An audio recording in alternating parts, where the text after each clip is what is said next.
السلام علیکم ناظرین، جوری آبدوز کے اندر زندگی کیسی ہوتی ہے؟ اس وقت جہاں پر دنیا کے 6.5 لاکھ لوگ زمین سے ہزاروں فٹ بلند جہاز میں بیٹھے اڑ رہے ہیں، وہاں پر ہزاروں لوگ سمندر کی سطح سے نیچے آبدوز پر موجود ہیں۔ نیوکلیئر آبدوز دنیا کے مہنگے ترین ہتھیاروں میں سے ایک ہے۔ ان کی بڑی طاقت ان کی خاموشی ہے۔ اپنی پوری زندگی کا بڑا حصہ یہ پانی کے نیچے گزار دیتی ہے۔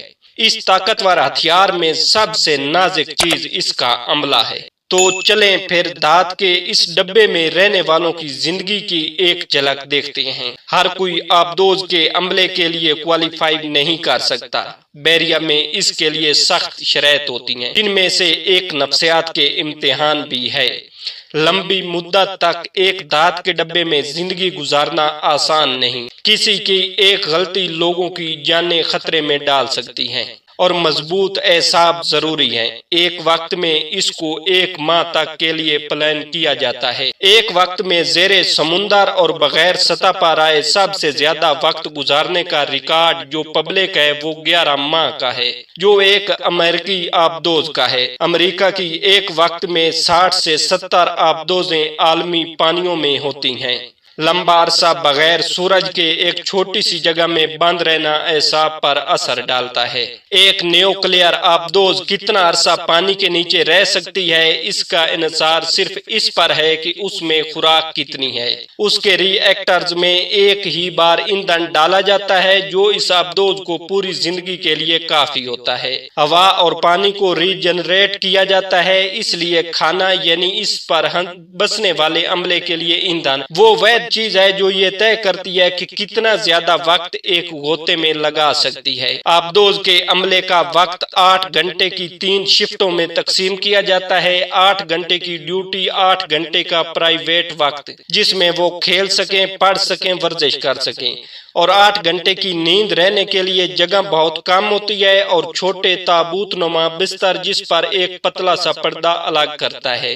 پرائیویسی کا کوئی خاص تصور نہیں۔ ایک دن میں ہر وقت کسی نہ کسی کے سونے کا وقت ہوتا ہے۔ دوستوں، اس سے آگے بڑھنے سے پہلے آپ سے گزارش ہے کہ اگر آپ چینل پر نئے ہیں تو چینل کو سبسکرائب کر لیں تاکہ میرے آنے والی ہر نئی ویڈیو آپ تک بآسانی پہنچتی رہے۔ اس لیے اونچی آواز، شور مچانا یا دروازے زور سے بند کرنا منع ہوتا ہے۔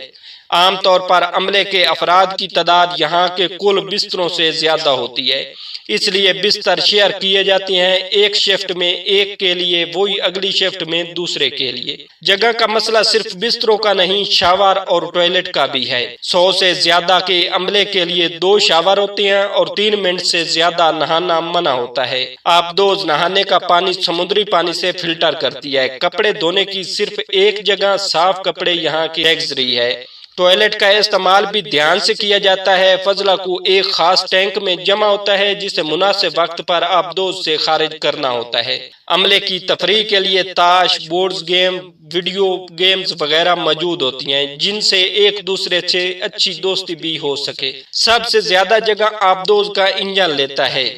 آبدوز کا نصف حصہ یہ ہے۔ دوسرے نمبر پر کچن، یہاں پر اچھے اور طرح طرح کے کھانے موجود ہوتے ہیں۔ ہفتوں سمندر کے نیچے سٹریس والی زندگی گزارنے والے عملے کو خوش رکھنے کے لیے یہ ضروری ہے۔ شروع میں تازہ کھانا ملتا ہے، اس کے بعد ٹین کے ڈبوں میں پیک کیا ہوا۔ آبدوز پر انٹرنیٹ کا کوئی کنیکشن نہیں اور باہری دنیا سے رابطہ صرف اس وقت ہو سکتا ہے جب آبدوز سطح پر آئے، اور ایسا کم ہوتا ہے۔ رابطہ کرنے والی آبدوز کا پتہ لگانا آسان ہے اور خاموشی اس کے لیے اہم ہے، اس لیے یہ رابطہ کم ہوتا ہے۔ آبدوز کا عملہ اپنی فیملی یا دوستوں سے ہفتوں یا مہینوں کسی قسم کا رابطہ نہیں کرتا۔ اس عملے کی آپس کی دوستیاں گہری اور تمام عمر رہنے والی بن جاتی ہیں۔ کچھ ان لکھے اصول یہاں پر چلتے ہیں۔ سیاست جیسے موضوع کبھی بھی زیر بحث نہیں آتے۔ زندگی گزارنے کے لیے اپنی روایات اور طریقے ہیں۔ ان کو فوجی ڈسپلن کی کئی چیزیں بھی معاف ہوتی ہیں، جیسا کہ حجامت یا روزانہ شیو کے بارے میں۔ جب یہ ٹرپ سے واپس آ جائیں تو پھر یہ دوبارہ لاگو ہو جاتی ہیں۔ آبدوز کی زندگی ہر ایک کے لیے نہیں۔